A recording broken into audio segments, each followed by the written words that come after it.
Welcome to the Grit Blueprint Podcast. I'm your host, Stefanie Couch. This podcast is about branding, building, and business.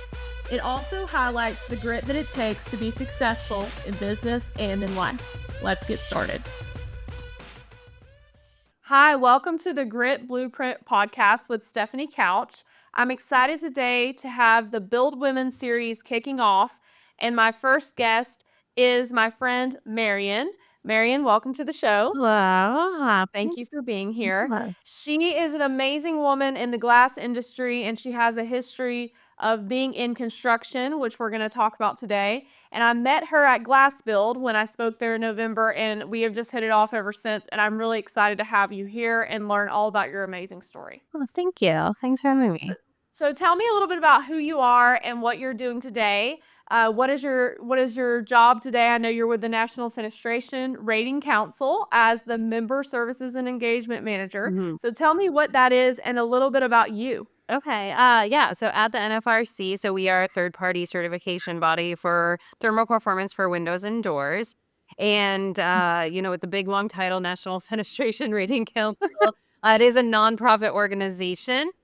Okay. As the member services and engagement manager, my role is to help with the education pieces for our members, help answer any questions. A lot of what we do is very technical oriented, and the member organizations that are a part of that are like the engineer guys, and they're really focused on the ratings and the thermal performance U values and, solar heating coefficients. And so it's really getting them wrangled in and wanting them to be a part of this process of making sure that the thermal performance, documents and programs are what the industry wants and what the industry needs so that consumers at the end of the day feel good about what they're purchasing when it comes to fenestration products. So, yeah. Yeah, there is so much technical knowledge, especially, in the window and door industry. We both have a background there, and people think it's just a window or just a door, but it's so much deeper than that. Yeah. And once you've been in it for a while, you realize it's not rocket science, but it's pretty darn close. There's a lot that goes on that's like way over my head, and I don't even Yeah, try. a lot of them, there's a lot of things to deal with on that engineering side that I don't even understand myself, but that's really cool. And I know you're doing some work as a leader in that to try to get women involved and really try to get a community built there. So tell me a little bit more about that. Yeah. So one of, when I joined the organization, my boss and, the leader of our organization, Deb Callahan, when I came on board, they're like, we really want you to help us focus on this Women in Fenestration network. There's so many different wonderful organizations out there in the construction industry, like National Association of Women in Construction and National Association of Women in Manufacturing, and, all these kind of really large groups. And that can be a little bit, I think, overwhelming sometimes when we think about, specific industries, and the fenestration industry is such a niche, space, and Sure. there's so many women in it. And I felt like since I've joined this industry straight out of college, there's been so many women in this industry, but there's not like a group or a space or a network that's really kind of like established for Sure. women. And so NFRC is really trying to forge that path and really build out this group so that women have a space to network and connect and build that community and provide some like educational resources and things like, potentially working with you and in the Build Women organization and so that they feel like they have this community that they can rely on, because even though there are a lot of women in this industry, it's still a very male dominated space, at the end of Sure. so. Yeah, we both have such a heart for that because we've been there and been the only one or one of the only ones.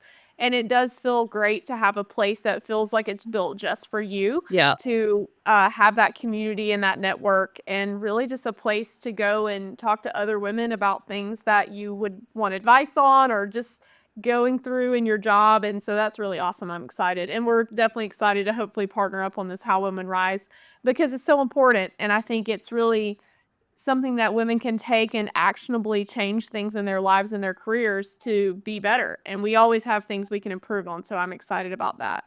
Well, tell me a little bit about how you got started, because I know you said you've been in the fenestration industry since after college. What did that journey look like for you? And I know you've been in it a while now, to be so young. So what's your story on that? How did that happen? All out of the need to pay rent. It's really funny. My grandfather was a glazer in the Okay. commercial industry. So he grew up in Northern California, did a lot of work up there. Then when Las Vegas started booming, he moved down to Las Vegas and he, did all the hotels and all that kind of Oh, stuff. wow. What a And cool story. so, yeah, I could probably say like, "Oh, it's like a family thing," but at the Yeah. end of the day, like, I had no clue what he really did, like, as a child.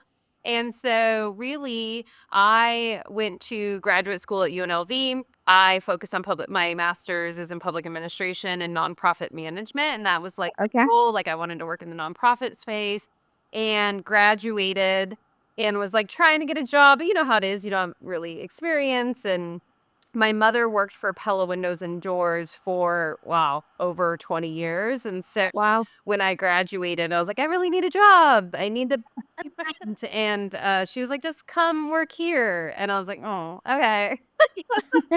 And, obviously very lucky that they chose me, and, I went to live in Pella, Iowa, and that's where I kinda started, and then it just kinda snowballed, and then I feel like once you're in the fenestration industry, like, you just keep going, and that's Yeah. how it is. I don't know. Well, it does kinda grab you, right, and get you. The whole industry is like that, I think, but it does sound like you had some roots that I actually didn't realize. I knew your mom was involved, but I didn't know it went back to your grandfather, so Mhm. that's really cool.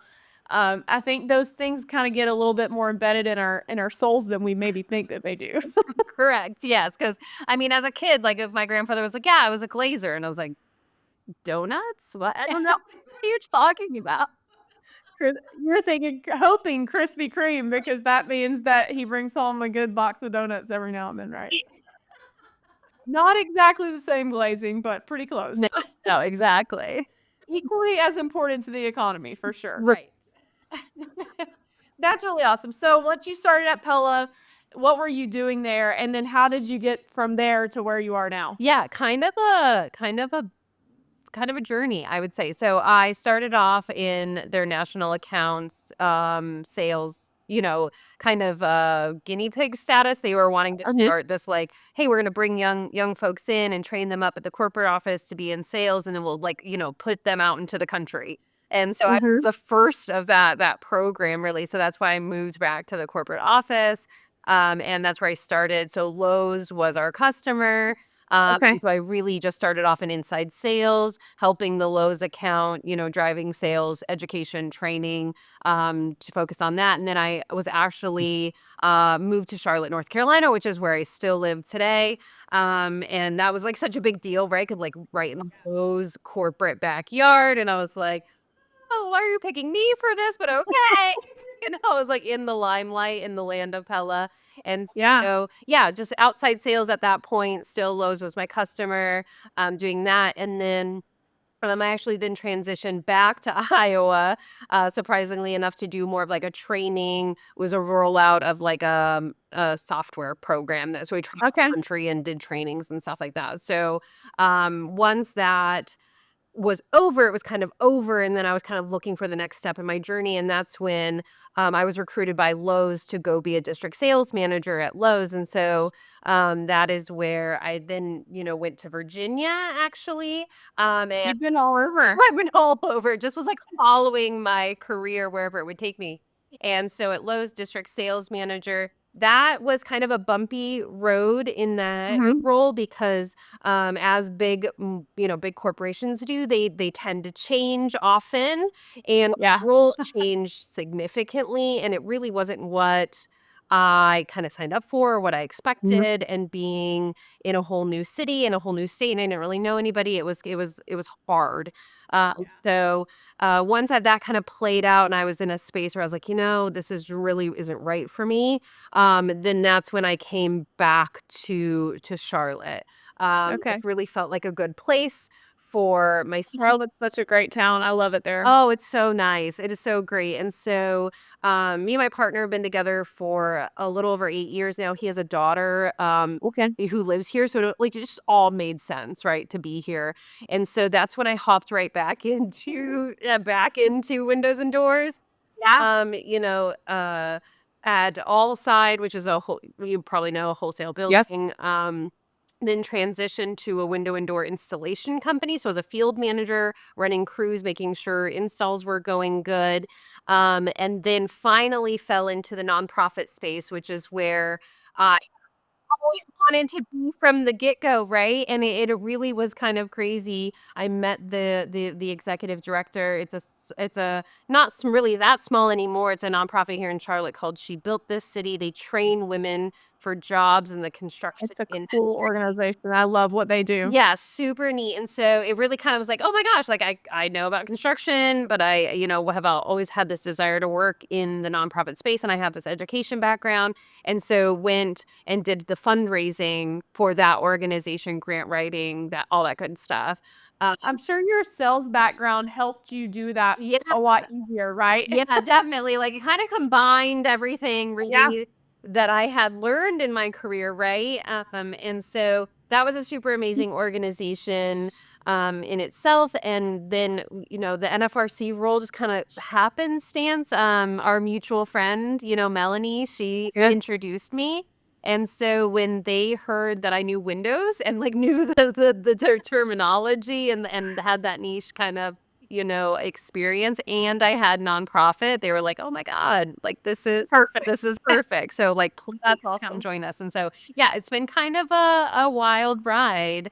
You've done so much. I mean, you've had a really cool career to be able to be from, in sales, in an office, going to a big, huge distributor like Lowe's, in a window install job. I mean, Yeah. like you've done it all for to be someone of your age. Like, really, you understand the business, which I think is huge. And then now you're helping other people do things in a nonprofit. It's so cool. One question I wanted to ask you based on you said when you first started at, Pella, you were kind of a ground floor of this training of new people not in the industry. I think a lot of people have tried that type of program, and I think some people have been successful in it.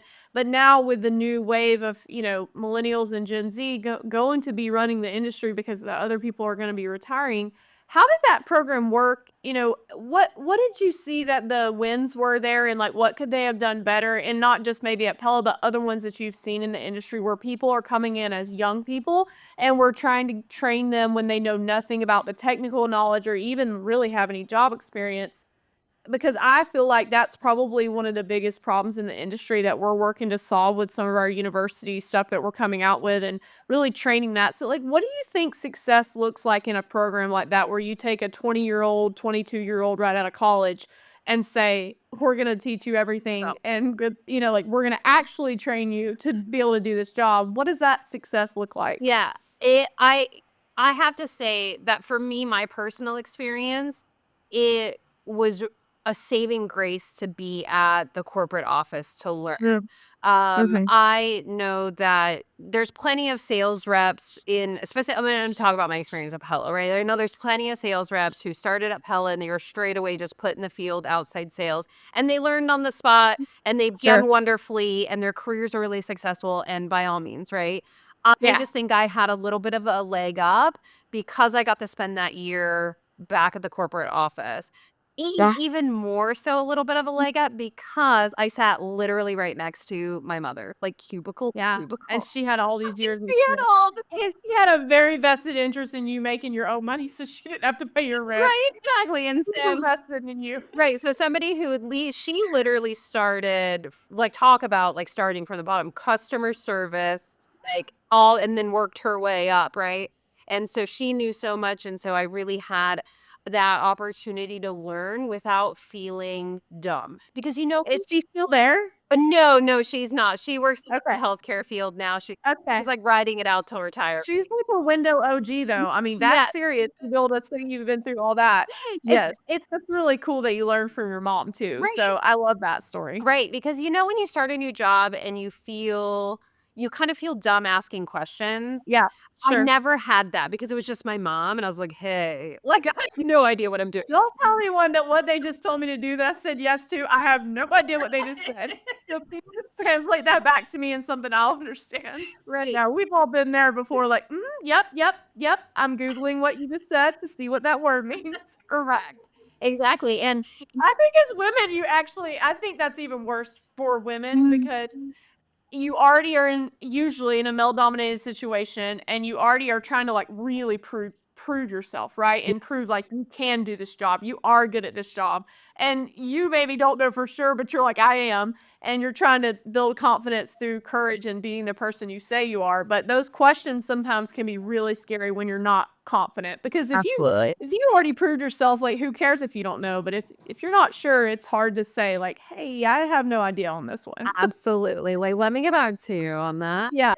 Yeah, yeah, absolutely, yeah, so having that opportunity to really learn in almost like a safe environment and had so Sure. many different resources and access to so many different people to be able to figure out, like, "Hey, I know what a glazing package is, and I know what a sash and frame," like, just, like, the Yeah. basic terminology to understanding installation and having all those really learning opportunities and materials right, at your disposal was so wonderful. So like when I did, get sent off to Charlotte and, yeah, out in the big old world, it was a lot easier of a transition. I felt like, Yeah. and it was very successful when I look at, my sales and what I was able to achieve, first year out sales achievement, second year President's Club. Like it That's was, awesome. it was a very, I was like, wow, like it's because I felt like I was able to learn so much more, at the corporate office than just like being like Yeah. tossed out, I'm like, "Fuck, Yeah, you really laid that foundation of yeah, and I think that's important.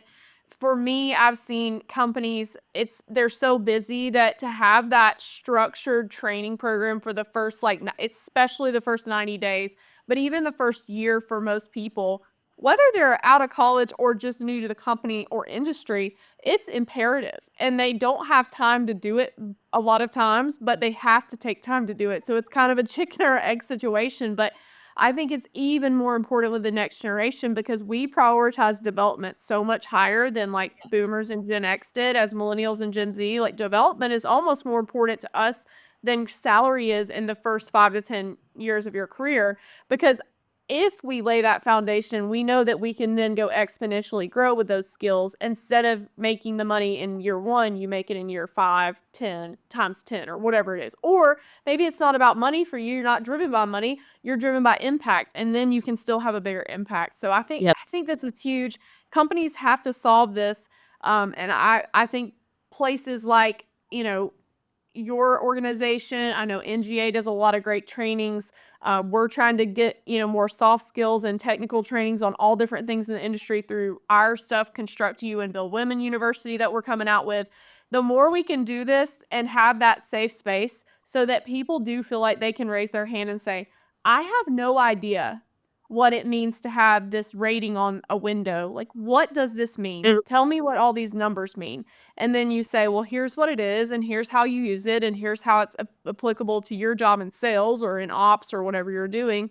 And then they feel comfortable because you're not their boss and you don't really care if they don't know it because you're going to teach them, right? And that's the thing is if we can breed that level of um, comfort in people in the industry, I think they'll do a lot better. And then just prioritizing it as companies, I think is just huge. So yeah, I love that. yeah. Well, one question I want to ask you is can you give me one or two challenges that you faced because you were in a male-dominated industry and you're a woman, and how you overcame those? It could be any point in your career now or when you were young. What challenges have you faced as a woman? Yeah, you actually already brought it up, right? It's that questioning of your intelligence and your abilities Mhm. just because you're a woman.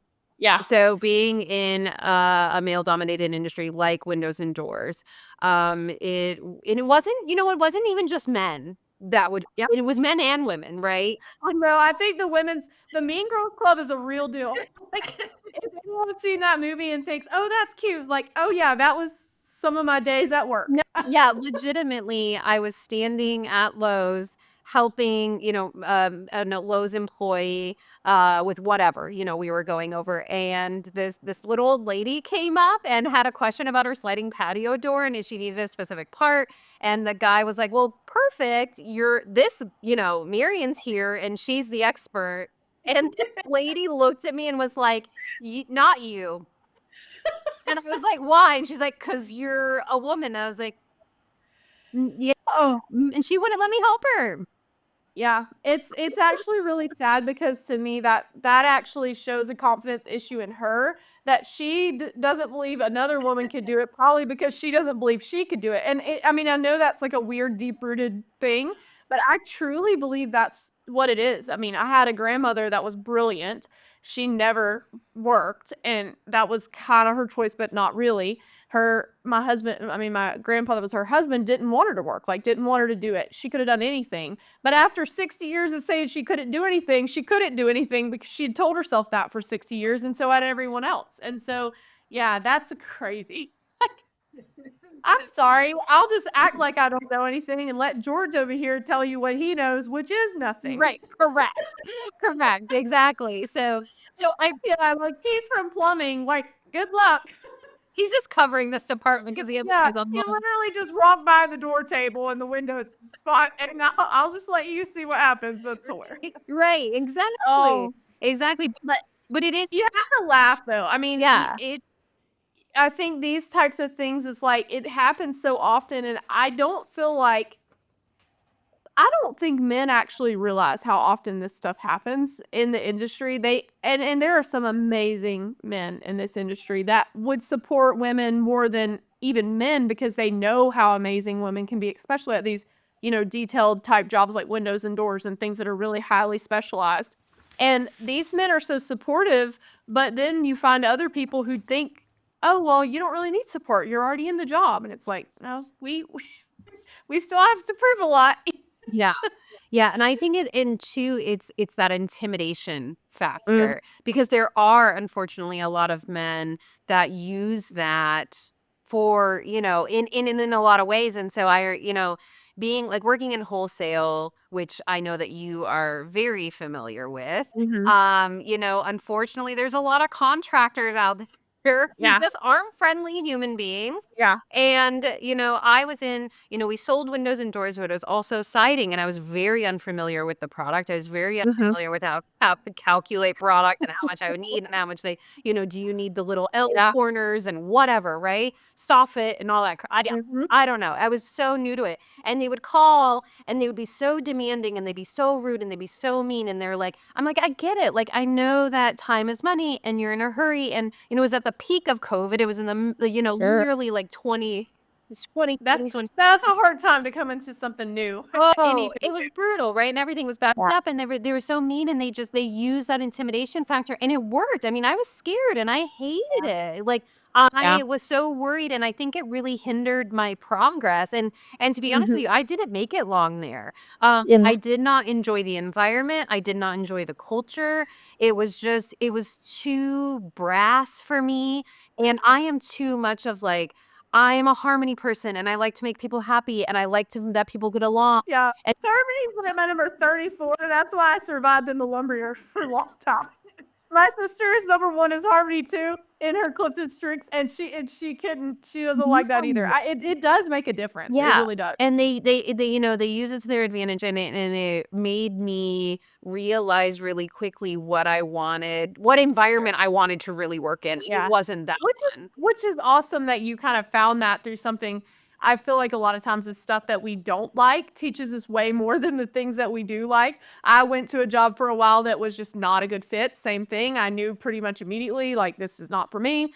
And it wasn't anything necessarily against them or their environment. It's just some places are not made for you. They just aren't. And it doesn't mean that that can't eventually change or evolve, but if it's not a good fit for you and your strengths, and it doesn't make sense. But yeah, the worst lessons I've learned were in my childhood, teenage years working behind that lumberyard counter in Northeast Georgia, which is pretty rural, and lots of people that came in that was like, "I can't believe you just said that to a 16-year-old girl," but okay. Yeah. Like, but it made me harder. Like, I was able to have a backbone, like, pretty quickly, either I'm going to stand up and tell them, like, you're not going to say that to me, or you're not going to do that, or I would just have quit. And it could have easily have run me out of the industry. And I think probably most women have that experience, and they're like, why would I do this? Why would you stay and endure when you could go do something else in another industry that's easier in a lot of ways for women, and, it's a little shinier too, right? Sexier, like, "Oh, I'm in tech," or "I'm in medical sales," or whatever it is. It is a lot more appealing. So we've gotta figure out how to make construction that same type of thing, if we want to continue to get really millennial and Gen Z women in. Oh, yeah. Well, I love that story, and we talked a little bit in that during about your strengths, and I know you have your Clifton strengths. What strength do you feel like really helps you in your current role the most to do what you're doing? What strength do you rely on the most, do you think? Yeah, I definitely think it's the relationship building, right? Like the harmony is my strength, and Yeah. I love making friends, and I like connecting with people. I think that goes back to why like I was so in love with being a waitress. All through high school and all through college I was a waitress. Yeah. And don't take this the wrong way, like, this is very much like a joke, but my mom was always like, "I don't know why you're going to college when you're just gonna be a waitress for the rest of your life," and she didn't mean it. You can make really good money at a good restaurant being a Right, waitress. It's like right, and a lot of times way more bartenders make way more than a lot of people I know that are doing a lot harder, like, crazier things that people I'm like, "Why would you not just go bartend?" correct, and it wasn't a slight at my intelligence at all. She just knew how much I enjoyed it 'cause I loved connecting with people, and in that role, you get to meet a lot of different people, and it can be really fun. And I tried to keep that in a lot of the roles that I've done, and I really do enjoy that. And so, and I'm not afraid to meet people that are different than me, and I enjoy there's very rarely do I meet people that I do not like. Like that. Yeah, that is a great quality, especially in sales. And it, and honestly, like I have even my friends some of my greatest friends that I've had, for all my life, they will tell you like Marion brings some odd folks into the fold because, I'm just like you're cool. I like you. You Find this person. right, exactly. That's When, hilarious. in my role now, it is kind of these are like some engineering Yeah, type A kind of ed fellas, mainly yeah, fellas. yeah. And, even the first NFRC meeting that I went to, and it is majority men. I would say there was like maybe less than 20 women there out of Yeah. over 100 people. And they were all at lunch. They were on their lunch break. And I was like, this is my opportunity to meet them. This is my first time Mhm. meeting all of these folks. And, it's in my title and they're members. And so I would just walk up to every table. It was like, I felt like I was at my wedding, which I've never been married. I don't know. But I felt like it was like a wedding reception and I had to go like thank each, Thank you for coming. right. We love the gift you gave Right, us. exactly. So I literally would just sit down and like interrupt their conversation. They're staring at me like, "Who's this chick?" I'm like, "Hello, I'm Marion, and I just wanted to introduce myself because, you That's know, in hilarious. this virtual environment that we Yeah. live in, it's not very often that I get to have you all Sure. together." And so I just went from table to table, and they were all just like, "Okay, hi, nice to meet." I love that. I'm sure they actually really love that because a lot of times people that are a little more introverted, they crave that type of thing, but they aren't gonna be the one to get up and go do it themselves. So that's awesome. I love that you're connecting people. It's really important. Yeah, just wanted to put my name out there, right, and make sure that they That's know so they funny. can call up. They have a friendly Yeah. person to talk to. Well, and they definitely remember you because you were the only girl in the room, right? Right. Actually, yeah. Oh, that's so funny. Well, I want to talk a little bit about How Women Rise and ask you some questions about some of those 12 habits. So, How Women Rise is a book that we're covering on our newest course that we're going to be releasing. And it's about how women hold ourselves back. So, it's not men doing it, not other women. It's things that we do that hold us back professionally and personally sometimes. And so, a few of these habits, I'm just going to ask you a few questions. So, the first one is really being reluctant to claim achievements. So, talking about your work, speaking your work. And do you have a time where you felt like you couldn't do that? You couldn't say, "Hey, I did this," or "Hey, I'm working on this," or "Here's this thing I won at." Have you ever had that happen in your career? And like, how did you handle that? How have you overcome that?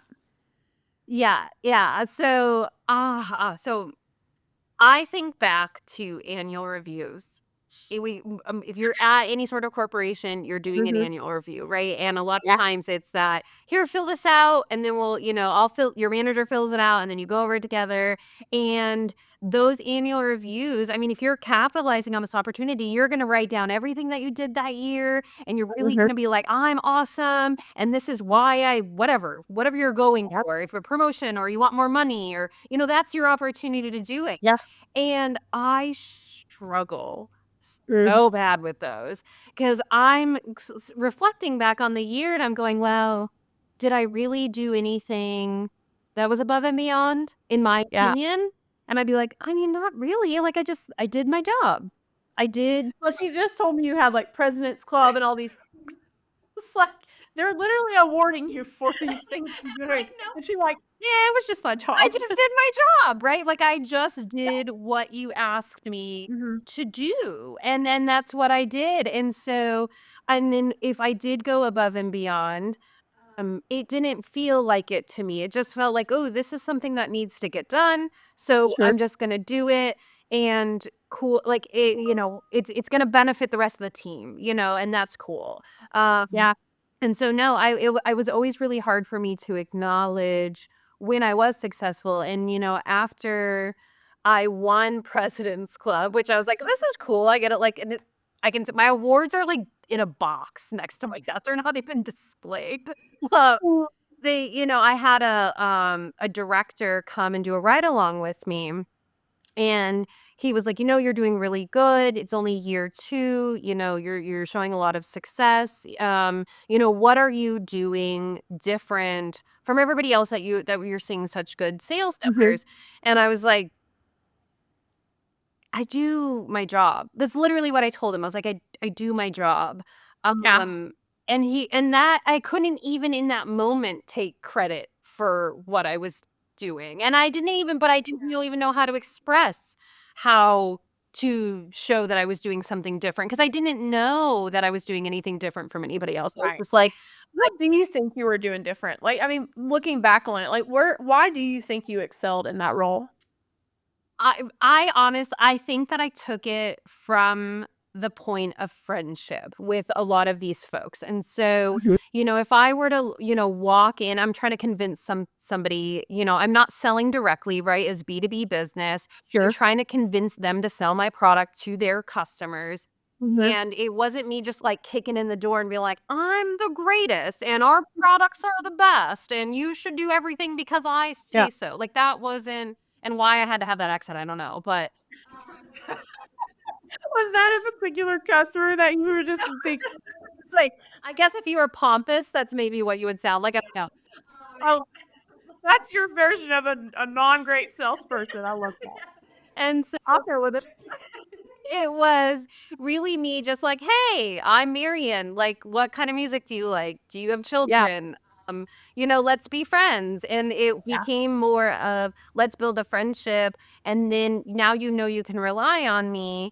And now that if you were to sell my product, and if something were to go wrong, that I'm going to answer my phone. You're gonna take care of it. Have something to talk to you. You know that if you're in a pinch, I will come help you. I had one salesman who I think he just had like really bad ADHD, and he needed that like shadow person sometimes. And he was like the number 1 salesperson in Lowe's for a really long time as far as it came to exterior projects, right? And on Friday afternoons is when he would enter in his sales, and I would literally just sit in his office.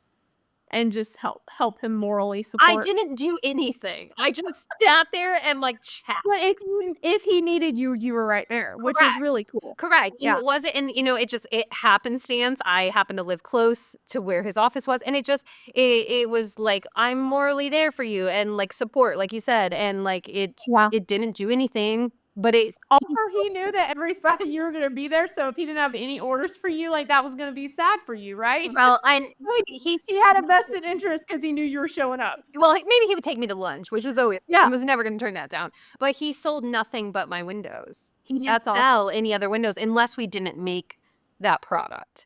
In a friend's house. I love that story because I think that is what great sales people do. It's what you just described, and you figured that out very quickly. And then the best part of it is you were naturally leaning into your strengths, which is relationship building.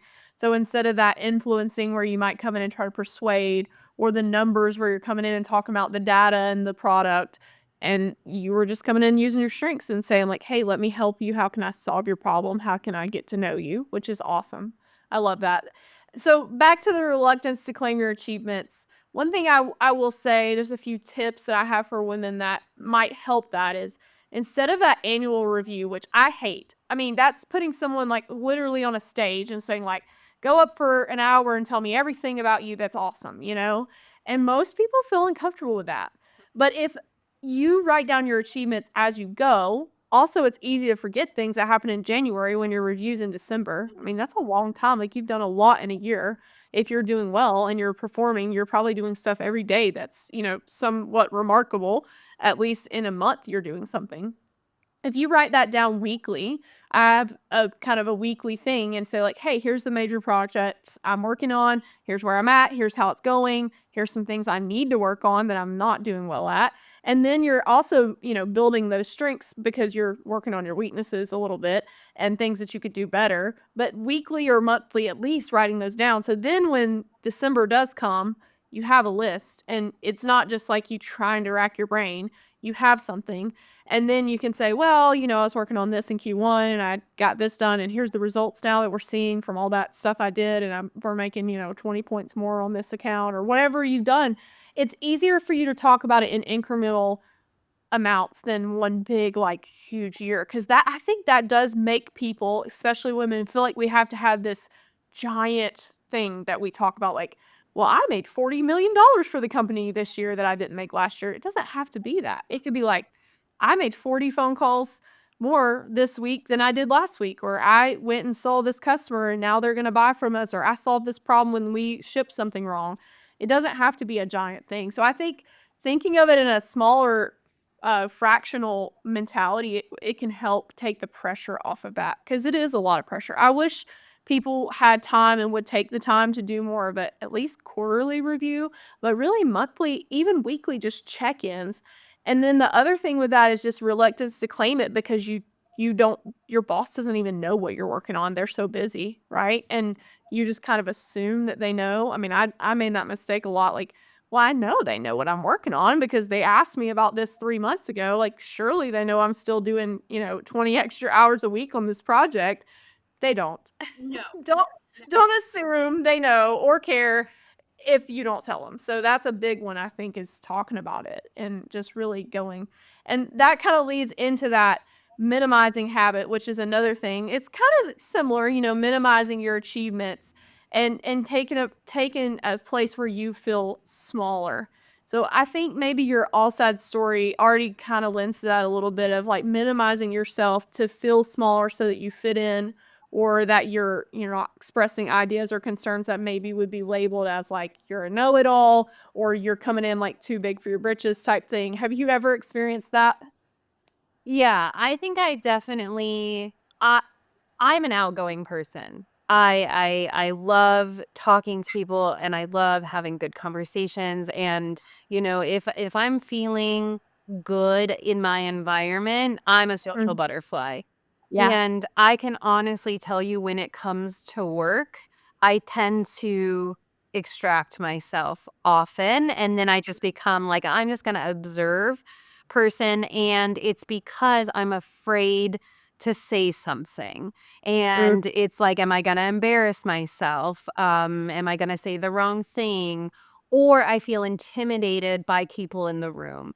So Yes. I very much so it's if somebody is more senior or more tenured, I tend not to talk to them because I'm like, maybe I'm not worthy to have a conversation with you. And then Yeah. you see the folks who are like, you know, they kind of latch on to, you know, Mhm. you're in a chance like, oh, the executive leadership is here. And then you see those ones that are kind of latching on and like, Yeah. one like, oh, well, they're a butt kisser. No. Yeah. But really, I mean, it's because they have more confidence than I did. Yeah. They're leveraging the opportunity, right? Correct, and I was just too afraid that I wasn't worthy enough, like, "You don't I'm just lowly old me. Why would you have a conversation with me?" And really, I think it hindered me from, having these opportunities to have a good conversation. Or I Yeah. felt like I didn't know enough to hold a good conversation that you would be Mhm. interested in. And Yeah. so that definitely, I think that held me back a lot. I think I mean, I very much still struggle with it.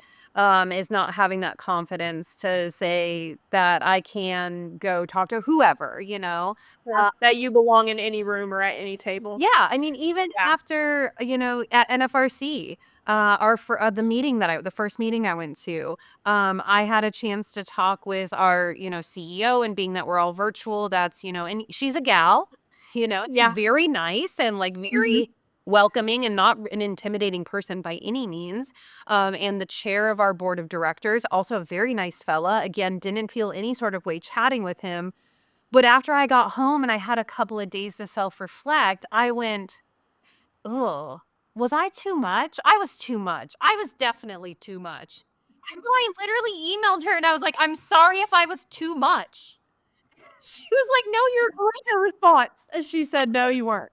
no," she said, "I was great." And I was like, but I still felt like I did something wrong. And I Mm. don't, and then it makes no sense. Because I was Yeah. having good conversations and they were like, "Yeah, that's a really good idea." And like the whole time we're talking, they're reciprocating and they're like, "Yeah," and it was lively and it was good.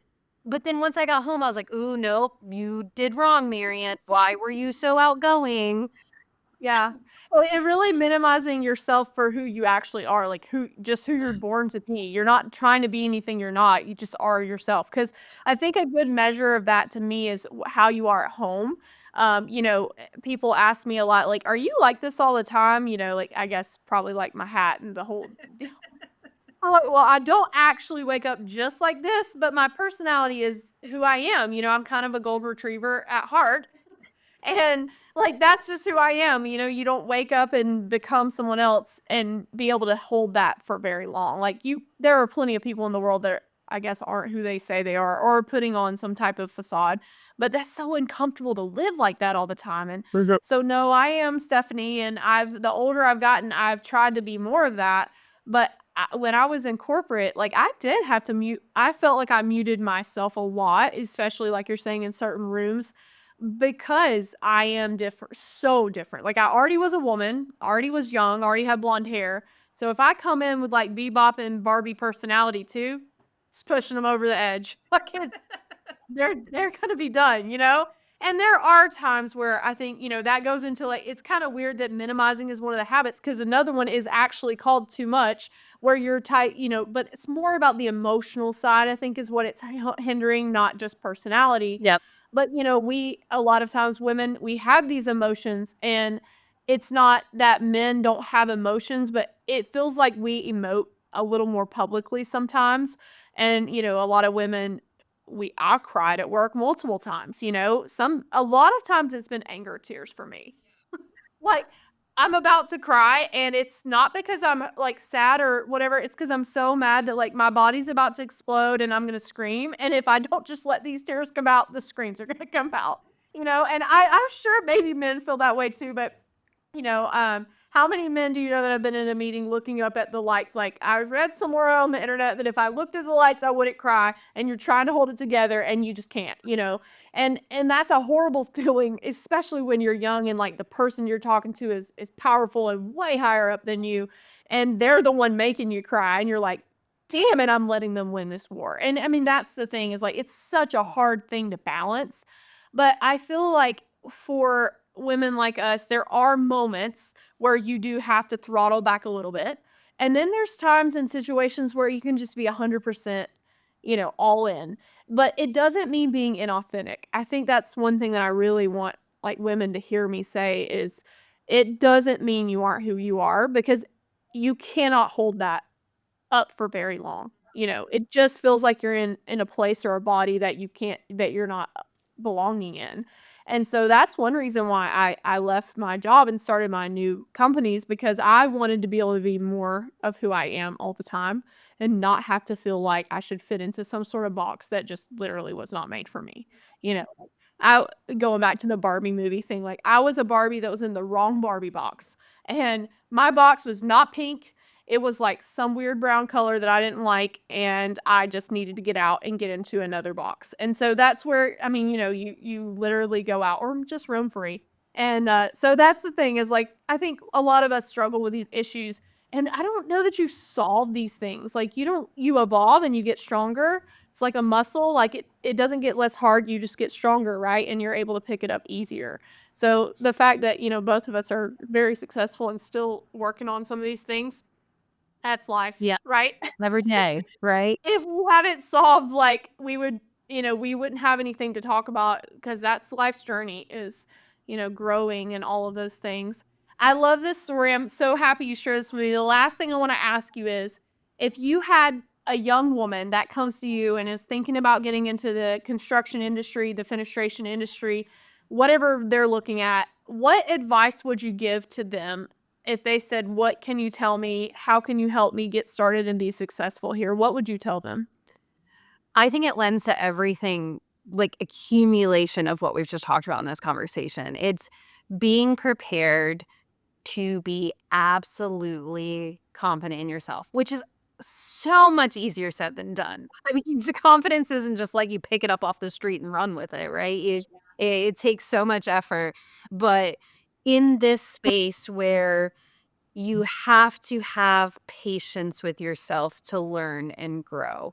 If you're coming in, with zero knowledge, and no matter what lane you take in the construction industry, at whatever level it is, there's a lot to learn. You Mhm. have to be patient with yourself, and you have to be confident in every conversation you're having because there are going to be those people who try to intimidate you. There are going to be those people that try to make you feel dumb. Yes, they're going to Mhm. ask you questions that you don't know the answer to, and I'm sure everybody's heard it time and time again. It's okay to say, I don't know, and I'll find the answer for you. And that is okay because you will learn. And there's going to be these really weird situations where it's like a one off thing, and you're going to be like, oh my God, how do I solve it? You'll fix it. And then randomly 5 years down the road, it's going to come back, and you're like, ah, I knew this one. And it's having that patience and not feeling overwhelmed because there is so much to learn and it can Mhm. feel very overwhelming. Yeah. In for my experience, the window and door industry, there, like you said at the very beginning, there's a lot to learn. There's a lot of Yeah. terminology. And when they come at you saying blah, blah, blah, and you're like, I don't know the words that came out of your mouth.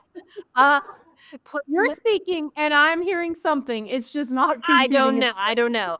And that's okay, but you're going to learn it and having that patience. I have zero patience for a lot Yeah. of things, and I just want so badly to be successful. Sure. Success has changed by definition in my life over the years, but when I especially started off, I wanted so badly to just be the best. Yeah. In my own right, and then I didn't want to wait to learn. And I think absolutely going full circle. Why was I successful? Because I had that time in a safe space to learn. And if you Mhm. don't get that opportunity and you're just kind of thrown to the wolves, that's okay too, because it just takes time. So it's like, be confident, you're going to learn, take your time, be patient, and it's all going to come together if you just stick with it, really. That's amazing. I love that advice, and I think it's so sound to give to any person, men or women that are coming in because it is overwhelming, when you sit by someone's desk that's been doing something like your mom for a long time, and they do seem like they know everything. They don't, but it's probably pretty close, especially in their specific area of expertise. And that is overwhelming for sure. I think that's the biggest thing with people is know that you have to understand people that are successful, whether it's entrepreneurship, it's in a corporate job, whether it's nonprofit, it doesn't matter what realm you're in. If you have a person that's successful, number one, they've probably had so many failures, like hallmark, landmark, horrible, epic screw ups, I'm sure. I know it's true in the entrepreneurship space. Yeah. And then if you look at them and you ask them like, "Hey, how can I learn this?" It's almost always time and practice. Like the answer is always time. And that's the answer we don't want to hear. Like there has to be a shortcut, especially now, with the kind of TikTokization of our world. It's like 6 seconds, 6 seconds, 6 seconds, and we want that boom, we're successful. Boom, we're the best salesperson in the company. Boom, we're the best ops person, whatever it is.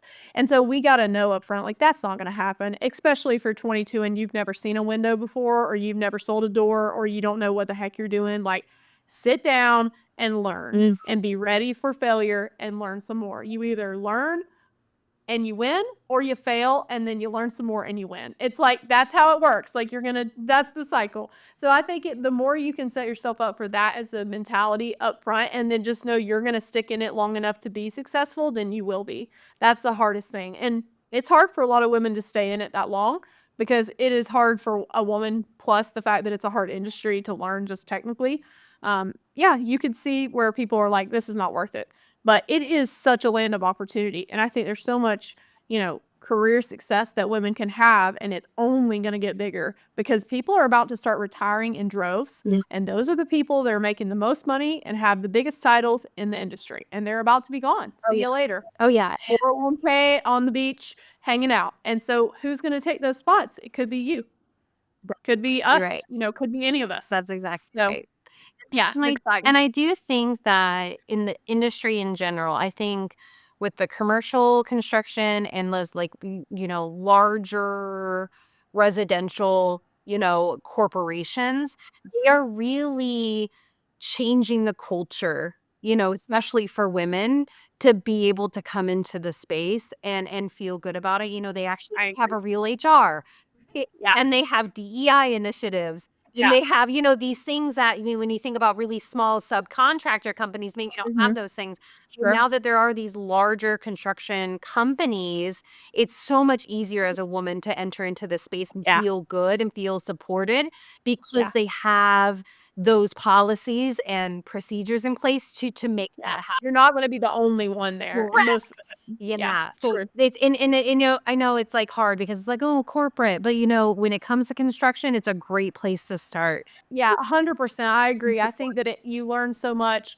Also, you're doing things on a bigger scale, so you can maybe learn more. You might have different opportunities to go to different departments. Just like in the industry, there's so many little niches that you could go into. So I think that's a great place to cut your teeth. I highly recommend, if you're going to work in this industry, to find a place like that also has a trajectory plan where you could grow in the company. Yep. Then you maybe leave and go somewhere else and grow. But that's a good point. I think that's a really strong point. So, well, I am so excited we got to talk. You are incredible. What a great energy. I think we could have done like a 7-hour podcast, but we're not going to do that. But maybe we'll do a part 2. I really appreciate it. And I'm so excited to hopefully continue our journey together with How Women Rise, and help the NFRC like you're doing with all the women's initiatives, and for all those engineers too. Hopefully you can just continue to impact them. I know you're going to. So thank you so much for coming on the Grit Blueprint. I really appreciate it. Thank you. Talk soon. All right. Thank you for joining me on the Grit Blueprint podcast. If today's episode fires you up and inspires you, subscribe, leave a review, and share it with someone who's ready to level up. But here's the real question. Are you ready to take bold action and build something extraordinary? At Grit Blueprint, we don't just create strategies, we actually create results. Whether it's building your personal brand, optimizing your marketing and strategy in your building business, or scaling, we're here to make sure you dominate the industry and leave a legacy. Don't wait. Visit gritblueprint.com to book a consultation and start making your moves today. Remember, success doesn't just happen by chance, it happens by grit. Keep building, and I'll see you next time on the Grit Blueprint podcast.